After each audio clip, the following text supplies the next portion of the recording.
होना चाहिए? होना चाहिए। क्यों होना चाहिए? एक बार चुनाव कराने में एक ही बार खर्चा आएगा, बार बार स्टेट सरकार में खर्चा ज्यादा जाता है। होना चाहिए, लेकिन ऐसा अब कभी नहीं हो सकता। अब क्यों नहीं हो सकता है? नहीं हो सकता है। बिल्कुल नहीं, ये गलत है। देखिए नोटबंदी हुआ, फालतू का क्या फायदा मिला?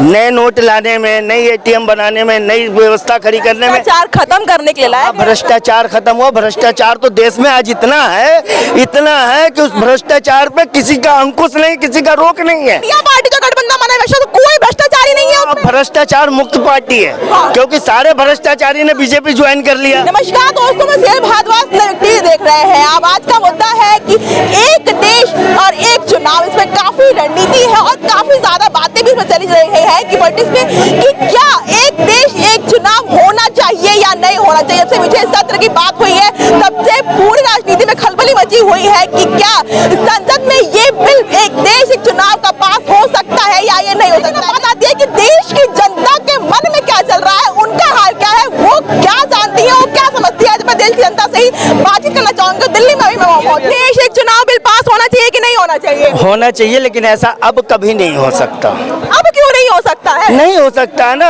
अलग अलग राज्य हैं, इतने राज्य हैं हमारे पास। यदि एक साथ एक चुनाव हो तो पहले तो लोकसभा की चुनाव, उसके बाद जो राज्य सभा की, राज्य की सरकारों की चुनाव। यदि राज्य सरकारें घिरती हैं तो क्या चुनाव होगा या नहीं होगा? पहले तो ये फैसला कर ले कि यदि राज्य सरकारें गिरती है किसी राज्य में तो वहाँ दोबारा चुनाव होगा कि नहीं होगा। फिर एक देश एक चुनाव की प्रक्रिया कैसे आप अपनाएंगे? बार बार चुनाव होते हैं, बार बार फिजूल का पैसा खर्च हो जाता है। नहीं लगता कि पैसा खर्च नहीं होता फिजूल का? देखिए पैसा जहाँ खर्च की बात है ना, अभी तो फिजूल में इतने पैसे खर्च हो रहे हैं, इतना सरकारी धन व्यय किया जा रहा है, उतने सरकारी धनों में देश की जनता के लिए खुशहाली पैदा की जा सकती थी। देखिए नोटबंदी हुआ, फालतू का क्या फायदा मिला? नए नोट लाने में, नई एटीएम बनाने में, नई व्यवस्था खड़ी करने में, भ्रष्टाचार खत्म करने के लिए लाया गया। भ्रष्टाचार खत्म हुआ। भ्रष्टाचार तो देश में आज इतना है कि उस भ्रष्टाचार पे किसी का अंकुश नहीं, किसी का रोक नहीं है। भ्रष्टाचार का मैं आपको एक उदाहरण देता हूँ, एक उदाहरण भ्रष्टाचार का आपको देता हूँ। आप रोज पानी खरीद के पीते हो 1 लीटर बिस्लरी का, कितने का आता है? 20 रुपये का आता है। उसकी मैन्युफैक्चरिंग कास्ट 2 रुपये है। 20 रुपए को आम जनता को मिल जाए, भ्रष्टाचार नहीं है तो क्या है? बात नहीं मानते कि देश के प्रधानमंत्री ने लाल किले से बोला था कि हम इस देश को भ्रष्टाचार परिवारवाद से आजादी दिलाएंगे।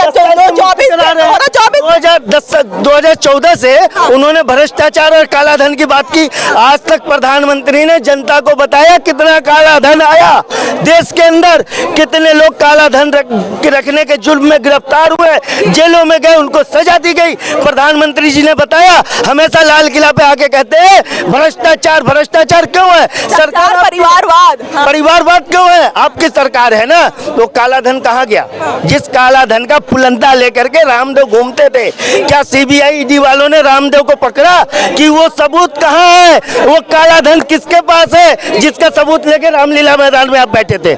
ये बताइए, वो काला धन वाले देश में कौन लोग है, कहाँ है?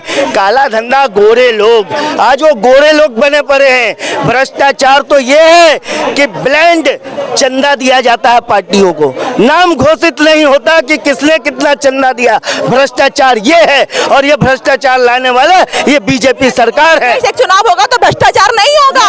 कितना पैसा नहीं आया कि चंदा कौन दे रहा है, कितना दे रहा है, उसका नाम नहीं पता। वो चंदा देने वाला पता नहीं गैर कानूनी काम कर रहा है, क्या कर रहा है, उसका नहीं पता देश के लोगों को कि वो इतना करोड़ रुपया आपको चंदा कैसे दे रहा है, कहां से दे रहा है। आप करोड़पति अरबपतियों का जो है कर्ज माफ कर देते हो। देश का एक गरीब अगर 100 रुपए 200 रुपए का कर्जदार होता है तो जेल में जाता है। पैसा खर्च होता है कि नहीं होता? पैसा खर्च होता है कि नहीं होता है? किस चीज में? जब चुनाव होते हैं, चुनाव में पैसा खर्च होता है, उस तरीके का होता है ना। जब देखो चुनाव होते नहीं, हर जगह का आप नियम बनाइए। जो भ्रष्टाचार में लिप्त पार्टी है वो भ्रष्टाचार की बात करेंगे। भ्रष्टाचार में तो मैं बताता हूँ भ्रष्टाचार क्या होता है। रुपए करोड़ों की जो कीमतों की जो जमीन है ना, वो रुपए के भाव बाड्रा जी ने खरीदी थी। उसे कहते हैं भ्रष्टाचार हरियाणा में। बिल्कुल हाँ, भ्रष्टाचार क्या इसका इन्होंने लेखा जोखा दिया लेखा कि जो करोड़ों सरकार ने भ्रष्टाचार खरीदा था, उसके बाद भारतीय जनता पार्टी की सरकार आई। भारतीय जनता पार्टी की सरकार ने उस भ्रष्टाचार को उजागर क्यों नहीं किया? आपका जवाब इसे नहीं बताइए। क्यों नहीं किया उजागर? भ्रष्टाचार क्या होता है? जब देश आजाद हुआ था ना, तो एक प्रधानमंत्री पद की उन्हें डिसाइड करना था, तो वोटिंग हुई थी, 14 वोट मिले थे। किनको? आपको? वल्लभ भाई पटेल को 14 वोट मिले थे और चचा जी को 1 वोट मिला था, फिर भी प्रधानमंत्री बन गए। ये देश का सबसे बड़ा भ्रष्टाचार था। आप मानते हैं कि क्या इस देश में एक चुनाव बिल पास होना चाहिए? देखिए, अगर इस देश में वन नेशन वन इलेक्शन का जो बिल आने वाला है, अगर ये पास होता है, तो मेरे हिसाब से हिंदुस्तान के इतिहास का ये सबसे बड़ा रिफॉर्म होगा। ये देश की बहुत जरूरत है। आपको पता है, जब 1952 में जब चुनाव हुए थे, संविधान तो इस पर मौन है ना। संविधान कहाँ है? संविधान में है इस चीज के बारे में मौन है संविधान हमारा। नहीं, संविधान में देखो, संविधान में क्या है, संविधान जो सत्ता पद चौदह है ना, उसके पास ये अधिकार होता है, और उसके बाद वोटिंग पावर है लोकसभा और राज्यसभा में, तो वो कोई भी कानून बना सकता है। ये संविधान अधिकार देता है, तो संविधान ने अधिकार दिया है, इसीलिए मोदी जी इस कानून को ला रहे हैं, है ना। और 1952 में आपको बता दूं, 1952 में जब इलेक्शन हुए थे तो खर्चा आया था 10 करोड़। 11 करोड़ 1951 में आया था, 11 करोड़ 10 करोड़ 1952 में। आज 2024 में, अभी 2019 के जो चुनाव हुए थे, 60,000 करोड़ का खर्चा आया था। अब 2024 में करीब 1 लाख करोड़ रुपए का खर्चा होगा।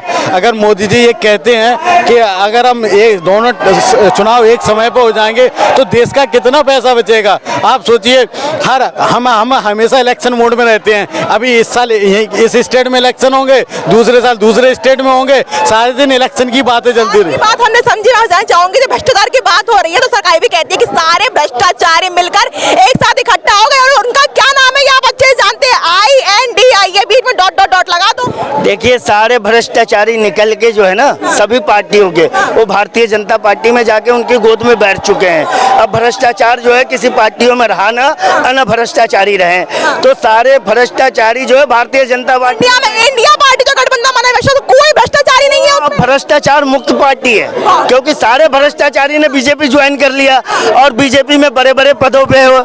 आप देखिए, आसाम के मुख्यमंत्री कांग्रेस के बड़े भ्रष्टाचारी थे, वो बीजेपी में चले गए। अब देखिए, महाराष्ट्र के ये अजीत पवार, वो चले गए वहाँ भारतीय जनता पार्टी में। तो भ्रष्टाचार सारे तो बीजेपी में जा रहे हैं। अच्छा, आपको अरविंद केजरीवाल ही थे जो डायरी लेकर घूमते थे कांग्रेस को लेकर के, ये भ्रष्टाचार है, भ्रष्टाचार पार्टी इतनी बड़ी कहकर सोनिया गांधी का नाम भी लिया था। अब तो उनमें विपक्ष एकता आ गई सारी। उनकी आंखें खुल चुकी, उन्हें पता चल चुका कि झूठा आरोप लगाकर कांग्रेस झूठा आरोप हो गया। बिल्कुल, आज तक एक सबूत दिखा दीजिए ना कि कांग्रेस के जो भ्रष्टाचार की जो उजागर की बात करते थे, कोयला घोटाला, तो 2G घोटाला, फलाना घोटाला, ठिकाना घोटाला, उन घोटालों में आज तक किनको सजा मिली?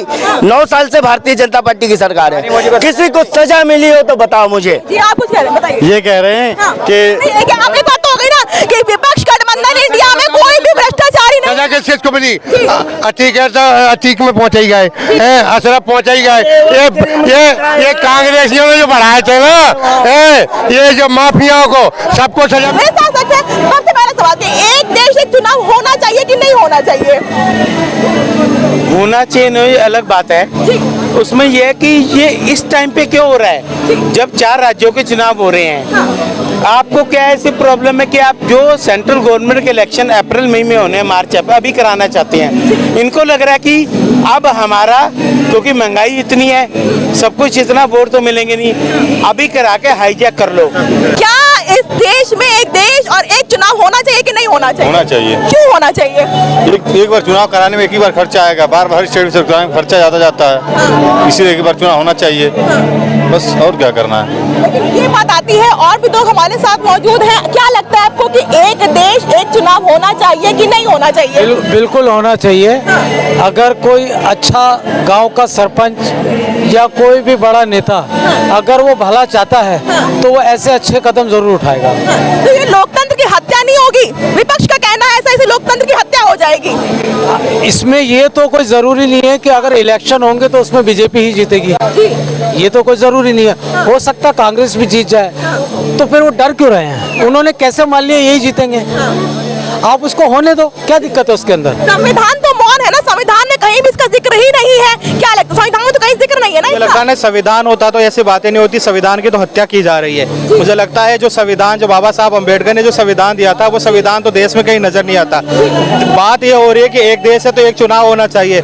मैं पूछता हूँ, ये कहते हैं कि पैसों की बात कह रही है कि इतना पैसा खर्च होता है। जिस देश में चुनी हुई सरकार को अगर गिराने का काम होगा तो उस देश में फिर चुनाव नहीं होंगे तो और क्या होंगे? वही सवाल कि क्या इस देश में एक देश एक चुनाव बिल पास होना चाहिए या नहीं?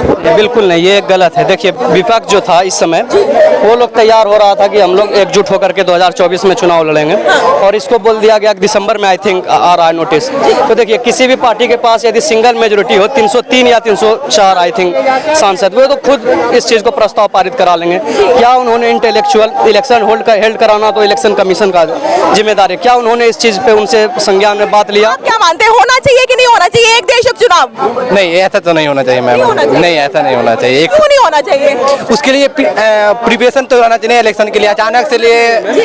अचानक से सोचिए कि आप इलेक्शन ले ले, वोट ले ले, ऐसा तो कभी इम्पॉसिबल नहीं होगा कभी भी। अगर सरकार के लोग तो ये कह रहे हैं ना कि भ्रष्टाचार बंद होगा, जो फिजूल पैसे खर्च होते हैं पैसा खर्च ही नहीं होगा फिर तो। खुद मोदी जी उसमें अपने पार्टियों को ले रहे हैं, भ्रष्टाचार लोगों को। एनसीपी के अजीत पवार को खुद उन्होंने ले लिया, अगले दिन बोले कि वो 5000 घोटाले के वो है, अगले दिन अपने पार्टी में ले लिए। तो क्या है, केवल बीजेपी को हराने के लिए सारी पार्टी एकजुट हो रही है, अकेले तो वो हरा नहीं पाएंगी, और आप कह रहे कि डर रही है। बीजेपी अकेले हैं क्या?